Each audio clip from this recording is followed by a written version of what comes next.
अस्सलाम वालेकुम my YouTube family, welcome back to my channel seen reaction. This is Minoshin Chowdhury. तो आज हम जो वीडियो लेके आए हैं, बॉर्डर पे क्लैश हुआ है इंडिया और चाइना के दरमियान। जिस तरह इंडिया ने पहले पाकिस्तान के साथ भी जंग की थी, अब चाइना के साथ क्लैश हुआ है और चाइना ने जो है इंडिया के कुछ इलाके कब्जे में लेके उनके नेम चेंज कर दिए हैं। बाकी डिटेल देखते हैं इस वीडियो में। চীন ভারত যুদ্ধ শুরু হয়ে গেছে। বেইজিং অরুণাচল প্রদেশের ২৭টি স্থানকে চীনা নামে অভিহিত করেছে, যেগুলোর মধ্যে রয়েছে পাহাড়, নদী, গিরিপথ, গ্রাম ও ধর্মীয় রথ। প্রত্যেকটির অক্ষাংশ ও দ্রাঘিমাংশ প্রকাশ করে চীন একে সরাসরি তাদের ভূখণ্ড বলে ঘোষণা দিয়েছে। এই ঘোষণার প্রতিক্রিয়ায় নয়াদিল্লির পক্ষ থেকে শুধুমাত্র বিবৃতি এসেছে যে অরুণাচল ভারতের অবিচ্ছেদ্য অংশ, অথচ বাস্তবে চীন প্রশাসনিক মানচিত্র, ভূগোল, নাম এবং সার্বভৌমতার ৪ স্তরের দখল প্রক্রিয়া শুরু করে দিয়েছে, যার প্রতিটি পদক্ষেপই একটি পূর্ণাঙ্গ সামরিক আক্রমণের ভূ রাজনৈতিক বিন্যাস।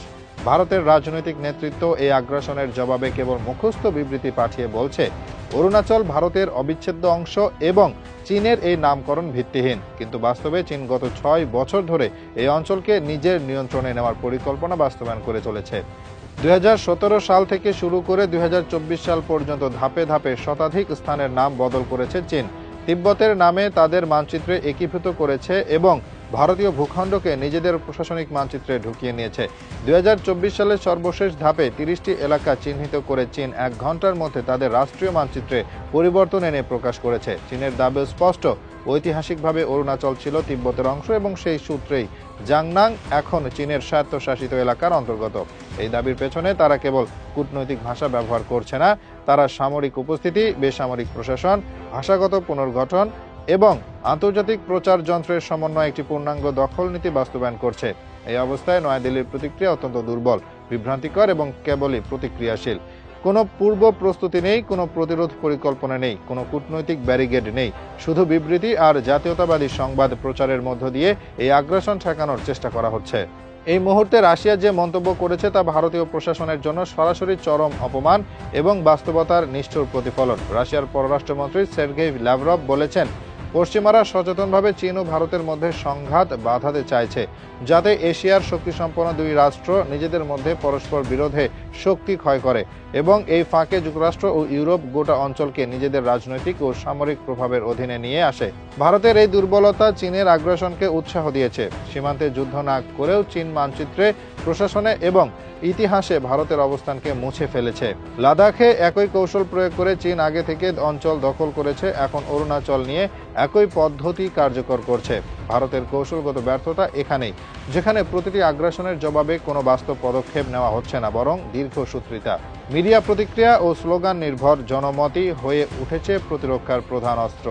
অথচ এসব অস্ত্র কাগজে থাকলেও বাস্তবে চীনের রণনীতির কাছে একেবারে অকার্যকর। অরুণাচল এখন উঠেছে একটি প্রতীক, যেখানে ভারতীয় রাষ্ট্র ব্যবস্থার দুর্বলতা, চীনের কৌশলগত শৃঙ্খলা এবং পশ্চিমা ষড়যন্ত্রের সংঘবদ্ধতা এক বিন্দুতে এসে দাঁড়িয়েছে। এই প্রেক্ষাপটে যুদ্ধ এখন মানচিত্রে, ঘোষণাপত্রে, সামরিক ঘাঁটিতে এবং প্রশাসনিক সিদ্ধান্তে, যার প্রতিটি পদক্ষেপ একটি নীরব কিন্তু কার্যকর সামরিক হামলার শামিল। চীন এই যুদ্ধে একপাক্ষিকভাবে এগিয়ে, ভারত এখনো বুঝতে পারছে না এই আগ্রাসন ভারতের জাতীয় আত্মপরিচয় ও মানচিত্রিক বাস্তবতা। রাশিয়ার সতর্কবার্তা যদি এখনো ভারত না বোঝে, তাহলে চীনের পরবর্তী পদক্ষেপে অরুণাচল শুধু মানচিত্র থেকে নয়, রাষ্ট্রীয় মালিকানা থেকেও হারিয়ে যাবে। এখন প্রশ্ন, যুদ্ধ বাঁধবে কি না নয়, যুদ্ধ শুরু হয়ে গেছে। প্রশ্ন শুধু ভারত কতটা সময় নিতে চায় তা স্বীকার করতে।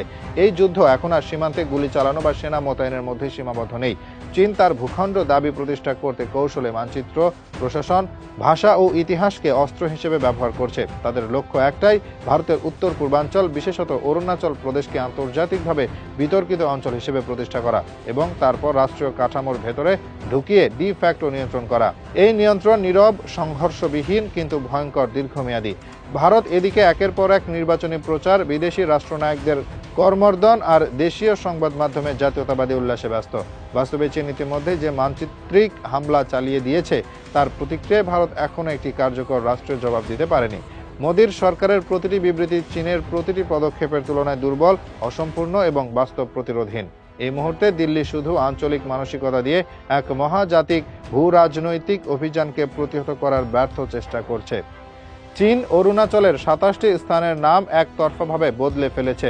অক্ষাংশ, দ্রাঘিমাংশ সহ প্রকাশ করেছে সেগুলোর অবস্থান, যা সরাসরি জাতিসংঘের চার্টার এবং আন্তর্জাতিক ভূখণ্ডিক অধিকারের বিরুদ্ধে। অথচ ভারত কোনো আন্তর্জাতিক মামলা করেনি, কোনো সামরিক স্থাপনা বাড়ায়নি, কোনো কৌশলগত বাধা রেখা তৈরি করেনি, বরং পশ্চিমাদের সঙ্গে চুক্তি করে অস্ত্র কিনে এবং কোয়াডে যোগ দিয়ে চীনকে প্রতিহত করার চেষ্টা করছে, যেখানে সব সিদ্ধান্ত এসেছে যুক্তরাষ্ট্র বা ইউরোপের স্বার্থ অনুযায়ী, ভারতের বাস্তব পরিস্থিতি বিবেচনায় নয়। পশ্চিমারা চায় চীন ও ভারত যুদ্ধ করুক, কারণ এতে দুই দেশই দুর্বল হবে এবং তাদের সামরিক অর্থনৈতিক বিকাশ থেমে যাবে। সেই সুযোগে যুক্তরাষ্ট্র, ব্রিটেন, ফ্রান্স, জার্মানির মতো দেশগুলো নিজেদের অস্ত্র বিক্রি, চুক্তি প্রভাব এবং কৌশলগত উপস্থিতি বাড়াবে দক্ষিণ এশিয়ায়। ভারত সেই ফাঁদে আটকা পড়েছে।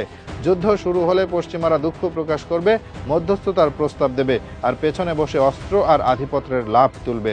ভারত চীন যদি সরাসরি যুদ্ধে যায়, প্রথম বিপর্যস্ত হবে ভারতের অবকাঠামো, আমদানি নির্ভর শিল্প খাত এবং উত্তর পূর্বাঞ্চলের জনজীবন। লাদাখ, অরুণাচল, সিকিম এই অঞ্চলগুলো পাহাড়ি, অরক্ষিত এবং চীনের আধুনিক সেনা মোতায়েনের কাছে মারাত্মক ঝুঁকিতে। গালওয়ান সংঘর্ষে যেমন 20 জন ভারতীয় সেনা নিহত হয়েছিল, তেমনি অরুণাচল যুদ্ধ মানেই হবে উচ্চতর সামরিক প্রযুক্তির মুখোমুখি একটি প্রস্তুতিহীন বাহিনী। ভারতের যে রাফাল যুদ্ধবিমান রয়েছে তা পাহাড়ি অঞ্চলে সীমিত ব্যবহারের উপযোগী, যেখানে চীন ইতিমধ্যেই হাইপারসনিক অস্ত্র, ড্রোন ইউনিট এবং মোবাইল আর্মার্ড প্ল্যাটফর্ম তৈরি করে রেখেছে। সামরিক যুদ্ধ ছাড়া আরও একটি বাস্তবতা হচ্ছে আন্তর্জাতিক স্বীকৃতি।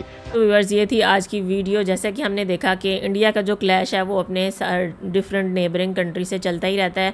इंडिया ने किसी भी ममालिक से अच्छे ताल्लुकात जो है बनाकर नहीं रखे हुए। चाइना के साथ भी इंडिया का क्लैश जो है वो चल रहा है, और चाइना ने अरुणाचल प्रदेश के काफ़ी सारे इलाकों पे कब्ज़ा कर रहा है और उनके नाम तक चेंज कर दिए हैं, और इंडिया इस चीज़ में कुछ नहीं कर सकता। इसी तरह अगर चाइना और बांग्लादेश दोनों मिल के चिकन नेक पे कब्ज़ा कर लें और इंडिया का कनेक्शन जो है वो ख़त्म हो जाएगा उसकी रियासतों के साथ, तो बांग्लादेश भी चाइना के लिए बहुत ख़तरनाक साबित हो सकता है, क्योंकि चाइना अपनी जो बहुत सारी बेसिस हैं वो बांग्लादेश में बना रहा है, अपने बहुत सारे प्रोजेक्ट्स जो है वो बांग्लादेश के साथ लगा रहा है, और बांग्लादेश और चाइना के दरमियान बहुत अच्छे ताल्लुकात हैं, जिसका नुकसान इंडिया को ज़रूर उठाना पड़ेगा। तो भारत जो है वो शदीद मुश्किलात का शिकार है। एक तरफ चाइना है, एक तरफ पाकिस्तान और बांग्लादेश, ये तीनों कंट्रीज़ एक दूसरे के दोस्त हैं और भारत के दुश्मन हैं।